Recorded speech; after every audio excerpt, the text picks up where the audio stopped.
ইল্লাল্লাহ জোরে লা ইলাহা ইল্লাল্লাহ লা ইলাহা ইল্লাল্লাহ খুব সুন্দর লা ইলাহা ইল্লাল্লাহ লা ইলাহা ইল্লাল্লাহ মুহাম্মাদুর রাসূলুল্লাহ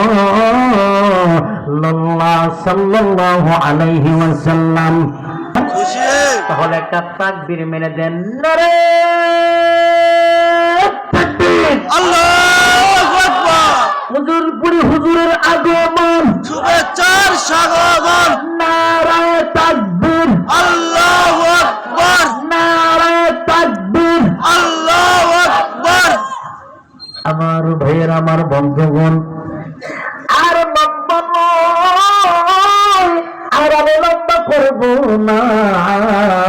আমি শুধু বলতে চাই মারে কষ্ট দিয়া, বাবারে কষ্ট দিয়া কেউ আল্লাহর জান্নাতে যাইতে পারবে না। কথা বলেন ঠিক কিনা? বানপাথানি এলাকার মানুষ আজকে কে মারে খবর রেখে বলছ, আমি কিন্তু জানি না। আজকে কে বাবারে খবর রেখে বসছ, আমি জানি না। এ বন্ধুর, আর জীবনে কোনদিন বাবারে বাবা বইলা ডাক দিতে পারবা না, আর জীবনে মারে মা বইলা ডাক দিতে পারবা না। জীবনের তরে যারা মা হারাইছ রে, জীবনের তরে যারা বাবা হারাইছ, আর জীবনে কোনদিন মার বাবার তুমি পাইবা না। এই দুনিয়ার জমিনে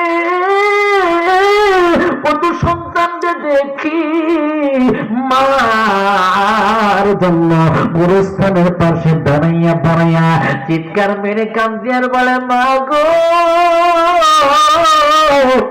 ও মা,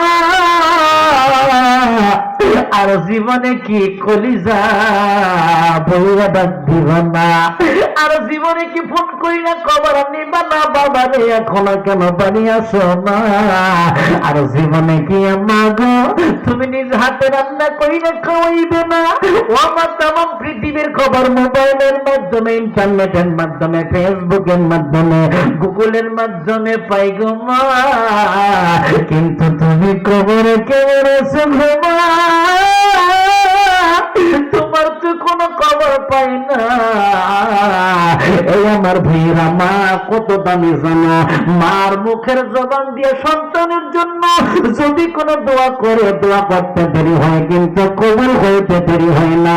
মা যদি ভালো দোয়া করে সেটাও যেমন কবুল হইয়া যায়, মা যদি খারাপ দোয়া করে সেই দোয়াটাও ঠিক তেমনি ভাবে কবুল হয়। কথা বলেন ঠিক কিনা? মুসলিম শরীফের ভিতর আছে, আল্লাহ পাক রব্বুল আলামিনের একজন বান্দা, বনি ইসরাইলের একজন বুজুর্গ ছিলেন, একজন আবেদ ছিলেন, যার নাম ছিল হযরত জুরাইজ। জুরাইজ পাহাড়ের উপরে ঘর বানাইয়া পাহাড়ের উপরে ইবাদত বন্দেগী করত, রাতের বেলা তাহাজ্জুদে নামাজ আদায় করত। একদিন তার মা যাইয়া ডেকে বলে, বাবা রে, জুরাইজ রে, নামাজ। জুরাইজ নামাজে দাঁড়িয়ে রয়েছে, আর মা যাইয়া হযরতে জুরাইজকে ডাক দেয় আর বলে, জুরাইজ আমার সাথে কথা বলো, আমি তোমার দেখতে আসছি। হযরতে জুরাইজ মনে মনে চিন্তা করে, আমি আমার মাওলার সামনে দাঁড়াইছি, আমি আমার মাওলার সামনে দাঁড়াইয়া আমি নামাজ আদায় করতেছি, আমি আমার মার ডাকে সাড়া দিব নাকি আমি আমার আল্লাহর সামনে দাঁড়াইয়া নামাজটা আদায় করব? হযরতে জুরাইজ মার ডাকে সাড়া দেয় নাই। মা আবারও ডাক দিছে, জুরাইজ সাড়া দেয় নাই। এবার তিনবার ডাক দেওয়ার পরে হযরতে জুরাইজের মার মনটা বেজার হইয়া গেছে। হযরতে জুরাইজের মা একটা ডাক দিয়ে বলে, মনটা বেজার করে, আল্লাহ, আমার সন্তান এত ডাকলাম, আমার সন্তান আমার ডাকে সাড়া দিল না, আমার ওই সন্তানদের তুমি বেশ্যা নারীর ফিতনায় না ফালাইয়া মরণ দিও না। দোয়াটা ভালো না খারাপ? খারাপ একটা দোয়া করছে, আমার এই সন্তানদের বেশ্যা নারীর ফিতনায় না ফালাইয়া মরণ দিও না। এবার মা চলে গেছে, ঠিক আল্লাহ পাক মায়ের দোয়াটা কবুল করছে। কিছুক্ষণ পরে বেশ্যা একটা নারী আইসা হযরত জুরাইজকে ডাক দিছে আর বলছে, জুরাইজ আসো, দেখো কত সুন্দর চেহারা, আসো আমরা দুইজনে অপকর্মে লিপ্ত হই। জোরে বলেন নাউজুবিল্লাহ। হযরত জুরাইজ অপকর্মে লিপ্ত, সন্তান নিয়েছে। এবারে সেই মহিলাটা একদিন যায়, 2 দিন যায়, যাইতে যাইতে এবার যখন সন্তানটা গর্ভে চলে আসে, এই সন্তানটা যখন দুনিয়াতে চলে আসছে, এবার সবাই জিজ্ঞাসা করে, তোমার তো বিয়ে হয় না, সন্তান তুমি পাইলা কই? এ সন্তান হলো আমার পেটে। এবার এলাকার মানুষ সবাই যাইয়া হযরত জুরাইজ যেই পাহাড়ের উপরে ঘর বানায় ইবাদত বন্দেগি করে, তার ঘরের মধ্যে যাইয়া এবার সবাই হামলা চালাইছে, তার খানকা ভেঙ্গে চুরমার করে দিয়েছে, জুরাইজ রে পিটাইয়া পাহাড় থেকে নামাইছে। এবার সবাই বলে, জুরাইজ বলে, কেন মারো, কেন মারো বলো। সবাই ডাক দিয়ে বলে, জুরাইজ রে বলো, বলো তুমি কেন এই মহিলার সাথে এমন অপকর্ম করছো? হযরত জুরাইজ ডাক দিয়ে বলেন, না না, আমি এমন অপকর্ম করি নাই। বলে, তার প্রমাণ কি তোমার কাছে? হযরত জুরাইজ ডাক দিয়ে বলে, ওই শিশু বাচ্চাটাকে আমার সামনে হাজির করো।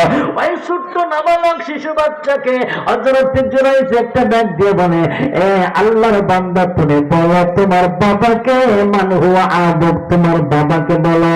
ওই ছোট্ট মাসুম বাচ্চাটা আল্লাহ রাব্বুল আলামিনের হুকুমে ওই ছোট্ট মাসুম বাচ্চাটা ডাক দিয়ে বলে, আমার বাবা ওই পাহাড়ের কিনারায়। চিৎকার মেরে বলেন, আল্লাহু আকবার, আল্লাহু আকবার। এই ছোট্ট শিশু বাচ্চার জবান দিয়ে যখন আমার বাক্যটা বের হইয়া যায়, সবাই তো অবাক হইয়া যায়। এবার সবাই ক্ষমা চায়, জুরাইজ মাফ করে দাও, মাফ করে দাও। হযরত জুরাইজ বলে, না না, তোমাদের